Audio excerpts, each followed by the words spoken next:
I wondered if you might make it here. You're quite resourceful. I'm known as Father. The Institute is under my guidance. I know why you're here. I'd like to discuss things with you face to face. Please, step into the elevator.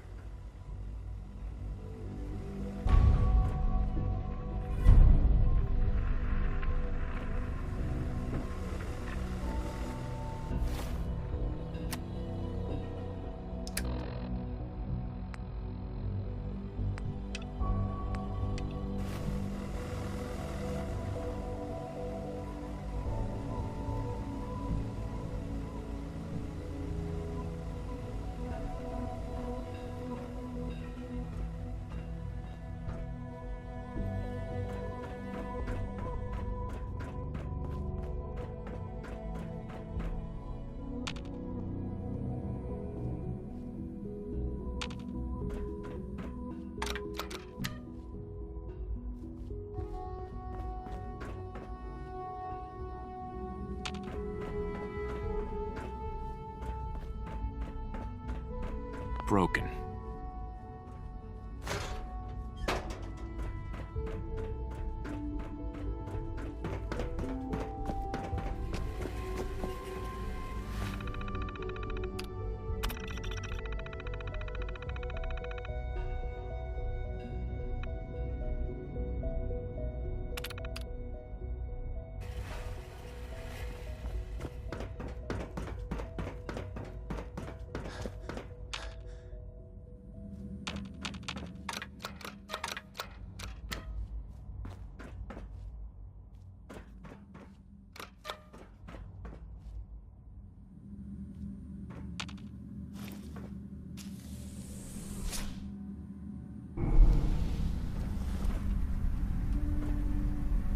I can only imagine what you've heard, what you think of us. I'd like to show you that you may have the wrong impression. Welcome to the Institute. This is the reality of the Institute. This place, these people, the work we do.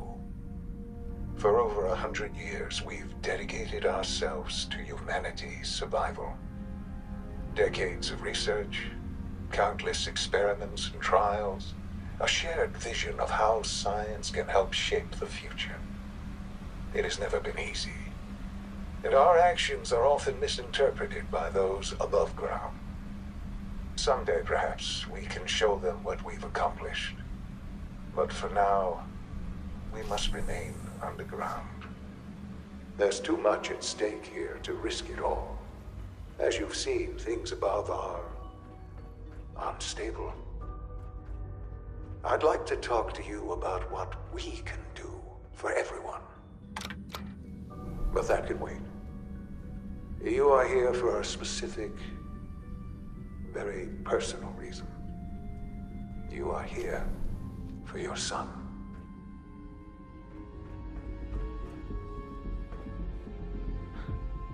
Sean?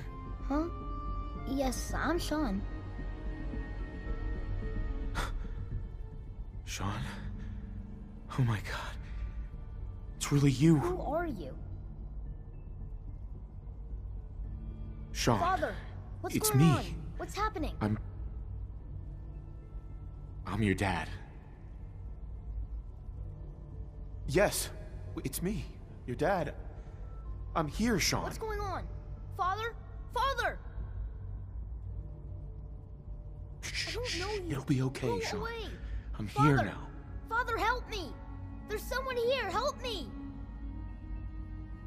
Who is Father? Where is he? Father? Father, help me! He's trying to take me! Father? Father, help me! Sean. S923, recall code Cirrus. Fascinating, but disappointing. The child's responses were not at all what I anticipated. He's a prototype, you understand. We're only just now beginning to explore the effects of extreme emotional stimuli. Please try and keep an open mind. I recognize that you are emotional, and that your journey here has been fraught with challenges. Let's start anew. I am Father. Welcome to the Institute. Give me Sean. The real Sean. Right now!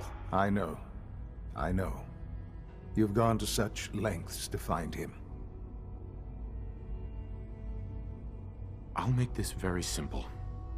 Where is my son? He's here, in the Institute. Closer than you think. But I need you to realize that this situation is far more complicated than you could have imagined. You have traveled very far, and suffered a great deal to find your son. Well, your tenacity and dedication have been rewarded. It's good to finally meet you, after all this time. It's me. I am Sean. I am your son.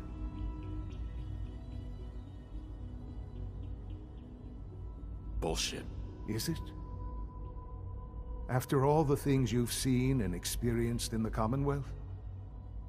Think about it. In the vault, you had no concept of the passage of time. You were released from your pod, and went searching for the sun. You'd lost. But then you learned that your son was no longer an infant, but a 10-year-old boy. You believed that 10 years had passed. Is it really so hard to accept that it was not 10, but 60 years? That is the reality, and here I am. Raised by the Institute, and now its leader.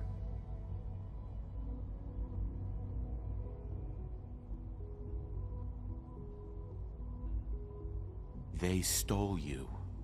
Kidnapped you. Wasn't right. Right, wrong, irrelevant.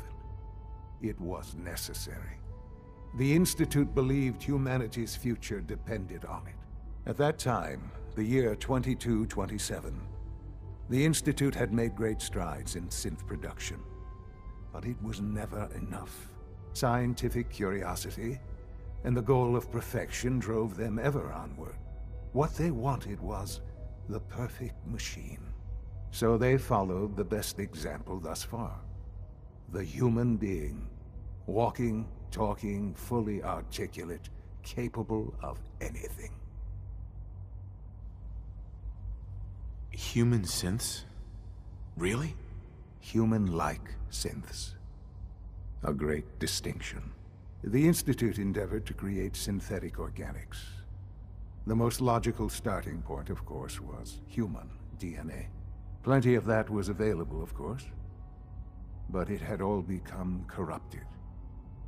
In this wasteland, radiation affected everyone.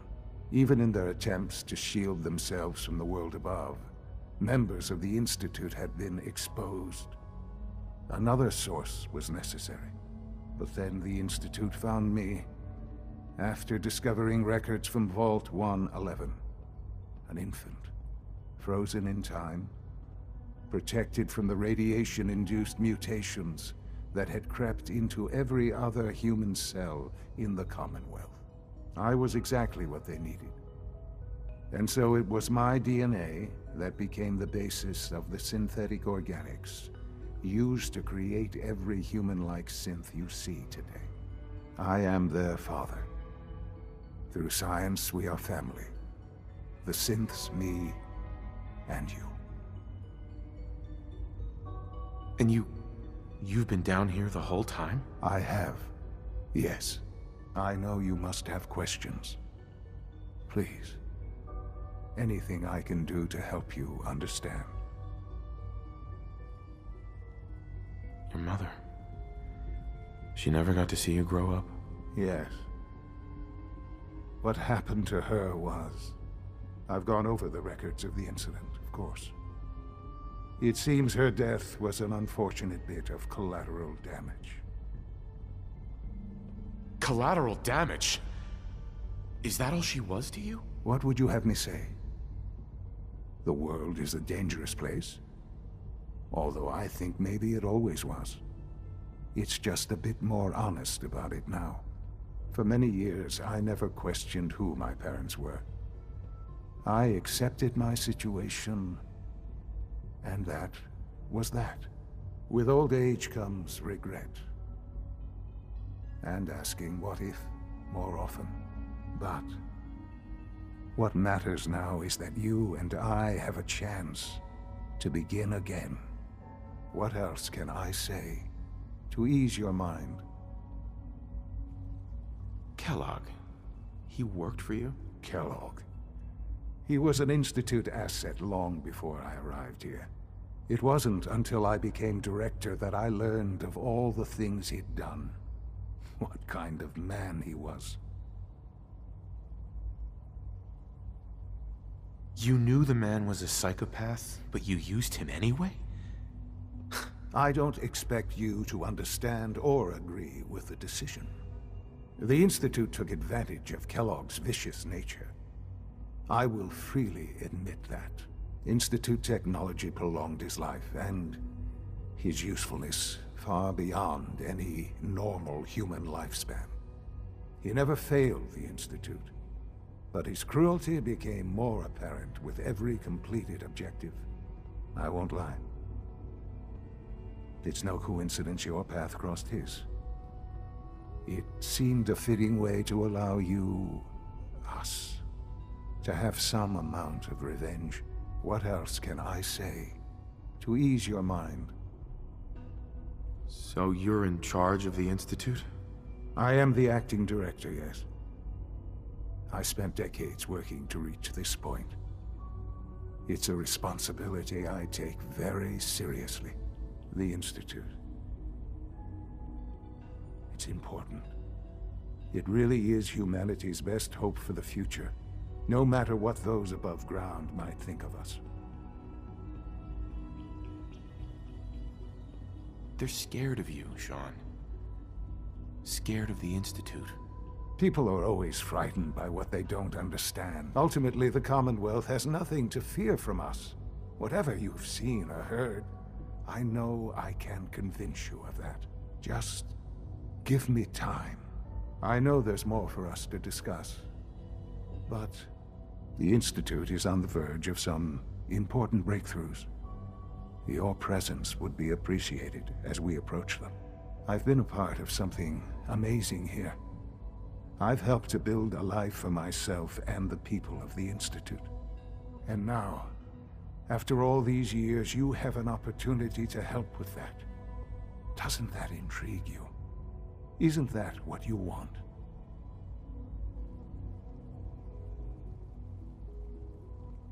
Yes, that's what I want. I know.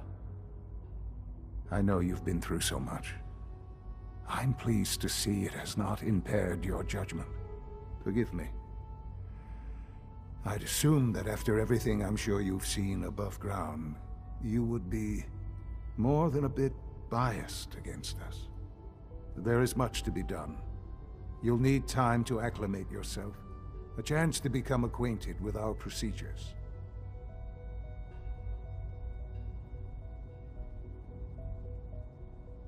I'll do whatever it takes. It's worth it.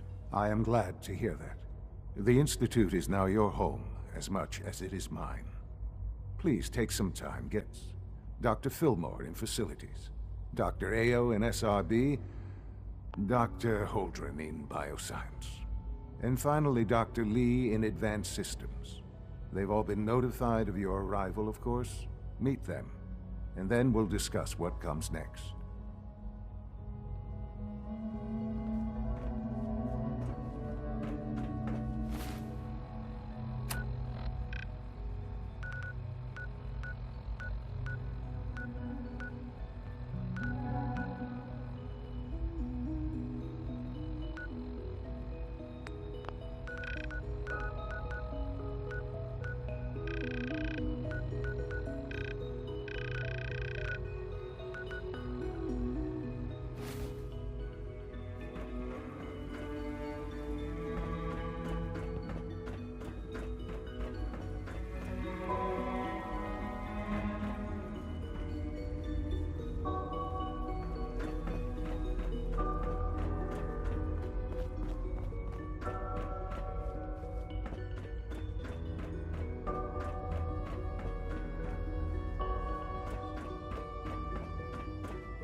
It's an honor to have you here, sir.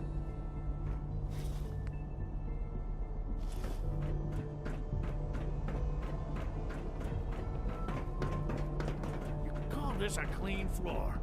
Are your visual receptors malfunctioning? Can you not see the grime and dust? My apologies, sir. I was issued a defective cleansing unit. Don't make excuses. You're clearly defective, and I intend to report